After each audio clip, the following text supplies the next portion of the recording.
नमस्कार साथियों, स्वागत है आपके अपने यूट्यूब चैनल जीएस अकेडमी पे। जो प्रीवियस ईयर हमारी क्वेश्चन की सीरीज चल रही है, आज का जो पेपर है ये कनिष्ठ सहायक का पेपर, जो कि आयोजित कराया गया था यूकेपीएससी के द्वारा मार्च 2023 पे।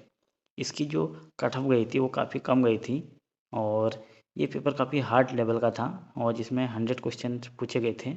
यूकेपीएससी ने इसमें जाहिर कर दिया गया था कि वो एक उच्च बॉडी ही है, वो किस प्रकार के पेपर बना सकती हैं। तो जो आगामी कनिष्ठ सहायक का पेपर होने वाला है वो इसी तरीके से बन सकता है, कुछ हार्ड लेवल का। तो उसी तरीके से हमारी तैयारी को कंटिन्यू करते हुए आज का जो पेपर है ये कनिष्ठ सहायक का पेपर, जिसमें जो हिंदी है वो बाद में पूछी गई है। अभी जीएस का क्वेश्चन पहले पूछा गया है। तो शुरू करते हैं आज की वीडियो। और चैनल पे पहली बार आए हैं सब्सक्राइब करें और वीडियो अच्छी लग रही है तो लाइक ज़रूर करें। तो पहला क्वेश्चन है, विंडो ऑपरेटिंग सिस्टम में कंप्यूटर के किस फाइल को स्थायी रूप से हटाने के लिए निम्न में से कौन सी कुंजी दबाई जाती है? ये है shift plus delete. Option number जो डी है वो सही आंसर है हमारा। क्वेश्चन नंबर अगला है, निम्नलिखित में से किस शासक को सकारी कहा जाता था? यह है Chandragupta Vikramaditya. Option number B बिल्कुल सही आंसर है। क्वेश्चन नंबर अगला है, दीवाने खालिसा द्वारा अस्थायी रूप से प्रशासित जागीर भूमि को क्या कहा जाता था? ये था पाया बाकी। ऑप्शन नंबर बी बिल्कुल सही आंसर है। क्वेश्चन नंबर 4, सूर्यास्त नियम किस भूमि राजस्व व्यवस्था से संबंधित था? ये था स्थायी बंदोबस्त। ऑप्शन नंबर जो डी है ये सही आंसर है हमारा। क्वेश्चन नंबर अगला है, एक धर्म एक जाति मानवता का एक ईश्वर का नारा किसने दिया? ये दिया था नारायण गुरु ने। ऑप्शन नंबर जो ए है ये हमारा सही आंसर बनेगा। क्वेश्चन नंबर अगला है, मराठों ने गुरिल्ला रणनीति किससे सीखी? ये थी मलिक अंबर से सीखी थी इन्होंने। ऑप्शन नंबर जो सी है ये सही आंसर है हमारा। क्वेश्चन नंबर अगला है, भारतीय स्वतंत्रता आंदोलन के संदर्भ में कामागाता मारू क्या है? ये एक जापानी जहाज है। ऑप्शन नंबर जो ए है ये सही आंसर है हमारा। क्वेश्चन नंबर 8 है, भारत में वित्तीय विकेंद्रीकरण की दिशा में सर्वप्रथम महत्वपूर्ण कदम उठाने का श्रेय किसको जाता है? ये जाता है लॉर्ड मेयो को। ऑप्शन नंबर जो डी है ये सही आंसर है। क्वेश्चन नंबर अगला है, निम्न में से कौन सा एक मौलिक अधिकार भारत की भूमि पर सभी व्यक्तियों के लिए, चाहे वह नागरिक हो या विदेशी हो, उपलब्ध है, दोनों के लिए उपलब्ध है? वो है शोषण के विरुद्ध अधिकार। ऑप्शन नंबर जो डी है ये हमारा आंसर बनेगा। क्वेश्चन नंबर अगला है, नीति आयोग का गठन कब हुआ? ये हुआ था 2015 में। Repeated question. अगला क्वेश्चन, भारत में जनता के धन का संरक्षक कौन है? ये है भारत के नियंत्रक या महालेखा परीक्षक। ऑप्शन नंबर जो सी है ये सही आंसर है। क्वेश्चन नंबर अगला है, जिला परिषद की विशेष बैठक बुलाने के लिए कितने सदस्यों की आवश्यकता होती है? ये होती है 1/3। ऑप्शन नंबर जो बी है ये सही आंसर है। क्वेश्चन नंबर अगला है, एक कंप्यूटर जिसकी मेमोरी 56 MB है वो अधिकतम कितने बिट्स के स्टोर कर सकती है? इसमें जो आंसर है वो है 256 इंटू 1024 इंटू 1024। ऑप्शन नंबर जो ए है ये सही आंसर बनेगा हमारा।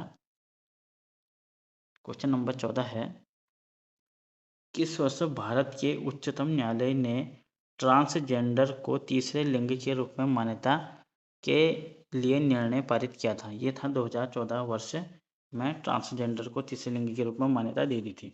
अगला क्वेश्चन है, जनगणना वर्ष 2011 के अनुसार निम्नलिखित राज्यों में से किसमें ईसाई जनसंख्या सबसे कम है? जो बिहार है इसमें ईसाई जनसंख्या सबसे कम पाई जाती है। ऑप्शन नंबर जो सी है ये सही आंसर है। क्वेश्चन नंबर अगला है, सियाचिन हिमनद में निम्नलिखित दर्रों में से कौन सा भारत में नहीं है? जो गयोगला है ये ऑप्शन नंबर ए है ये भारत में नहीं है, बाकी सभी भारत में स्थित दर्रे हैं। क्वेश्चन नंबर 17 है, निम्नलिखित में से किसके संदर्भ में भारत ने थालवेंग सिद्धांत आह्वान किया? तो थालवेग सिद्धांत है ये सर्करिक, इसका जो आंसर है वो सर्करिक होगा। क्वेश्चन नंबर 18 है, निम्नलिखित में से कौन एक उच्चतम प्रकार का लोहा अयस्क है? जो सबसे बेस्ट क्वालिटी का लोहा माना जाता है वो माना जाता है हेमाटाइट प्रकार का लोहा। ऑप्शन नंबर जो डी है वो सही आंसर है। क्वेश्चन नंबर 19 है, जनगणना वर्ष 2011 के अनुसार निम्नलिखित राज्यों में से एक अनुसूचित जाति की जनसंख्या का सबसे अधिक प्रतिशत है? अनुसूचित जाति का सबसे अधिक प्रतिशत पूछ रहा है, ये है हिमाचल प्रदेश। ऑप्शन नंबर जो डी है ये हमारा सही आंसर है। अगला क्वेश्चन है, राजीव गांधी राष्ट्रीय भूजल प्रशिक्षण एवं शोध संस्थान कहाँ है? ये है रायपुर।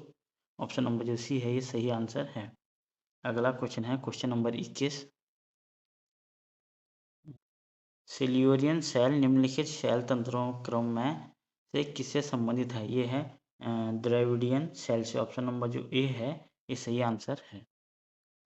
क्वेश्चन नंबर 22 है, निम्न में से क्या भारतीय संघीय बजट 2023-24 के 7 प्राथमिकताओं में जिन्हें सप्त ऋषि का नाम दिया गया था वो शामिल नहीं है?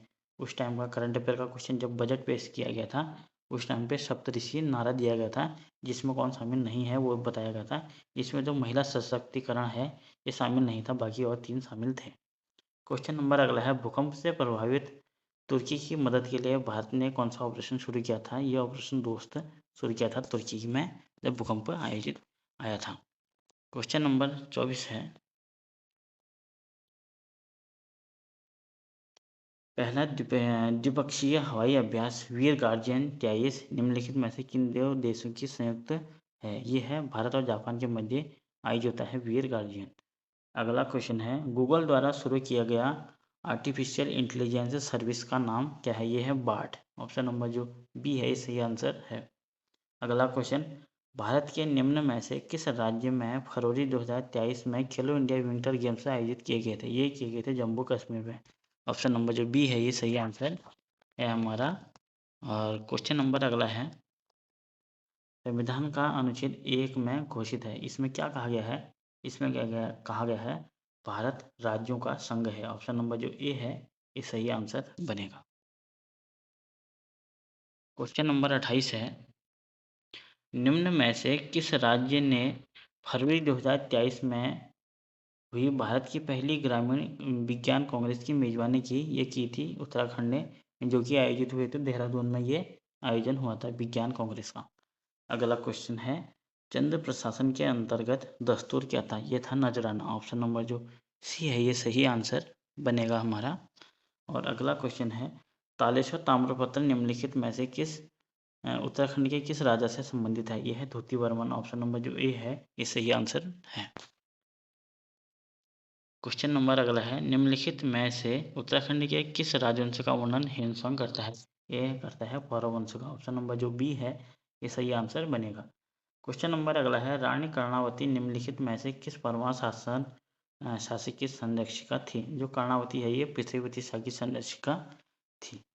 क्वेश्चन नंबर अगला है, काशीपुर परगने जो काशीपुर का पुराना नाम क्या था? वो था गोपीशाह। ऑप्शन नंबर जो बी है ये सही आंसर है। क्वेश्चन नंबर 34 है, उत्तराखंड का वह प्रथम राजनेता कौन था जिसने असहयोग आंदोलन के दौरान जेल गए थे? वो थे Mohan Singh Mehta. Option number B ना ए सही आंसर। इनका संबंध है बागेश्वर जनपद से। अगला क्वेश्चन है, हारदूधा संबंधित है, ये है नाग देवता से। ऑप्शन नंबर जो सी है ये सही आंसर है। छपेली एक रूप है, ये है नृत्य का। ऑप्शन नंबर जो बी है ये हमारा सही आंसर बन जाएगा। क्वेश्चन नंबर अगला है, उत्तराखंड में कम्युन का कार्य क्या था? एक कम्युन का कार्य था निश्चित गांव से राजस्व एकत्रित करना, ये कम्युन का मुख्य कार्य था।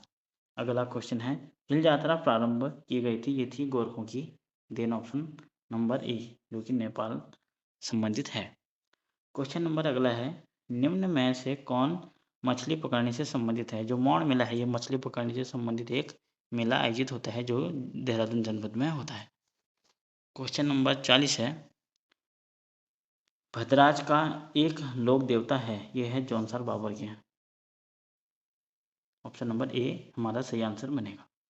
क्वेश्चन नंबर अगला है, निम्नलिखित शिखरों में से कौन सा एक उत्तराखंड में स्थित नहीं है बताना है।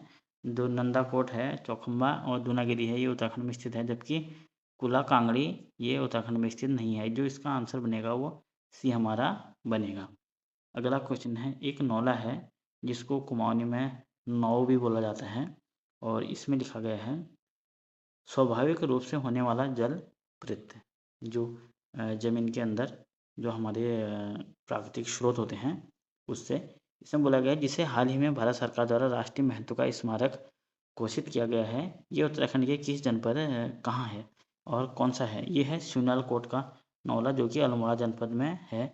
इसको उस टाइम का करंट अफेयर का क्वेश्चन था, इसको राष्ट्रीय स्मारक घोषित किया गया था। अगला क्वेश्चन है जमराड़ी बांध निम्नलिखित में से किस जनपद में है? जो कि है गौला नदी पे, जो कि आता है नैनीताल जनपद के अंतर्गत। अगला क्वेश्चन है निम्नलिखित झीलों में से कौन चमोली जनपद में स्थित नहीं है? जो लिंगताल है ये चमोली जनपद में स्थित नहीं है, जबकि लिंगाताल चमोली जनपद में स्थित है, ये है लिंगताल। अगला क्वेश्चन है निम्नलिखित में से किस जिले की साक्षरता दर 2011 की जनगणना के अनुसार सबसे कम है? जो उधम सिंह नगर है इसकी साक्षरता सबसे कम है। ऑप्शन नंबर डी है जो सही आंसर है। अगला क्वेश्चन है जनगणना वर्ष 2011 के अनुसार उत्तराखंड में महिलाओं साक्षरता दर के आधार पर निम्नलिखित जनपदों पर का सही अवरोही क्रम क्या है? जो इसका सही अवरोही क्रम है वो है पिथौरागढ़, रुद्रप्रयाग और उधम सिंह नगर। इसका जो सही आंसर वो बी बनेगा। क्वेश्चन नंबर अगला है निम्नलिखित नदियों में से कौन एक अलकनंदा नदी की बाईं ओर से मिलने वाली सहायक नदी नहीं है?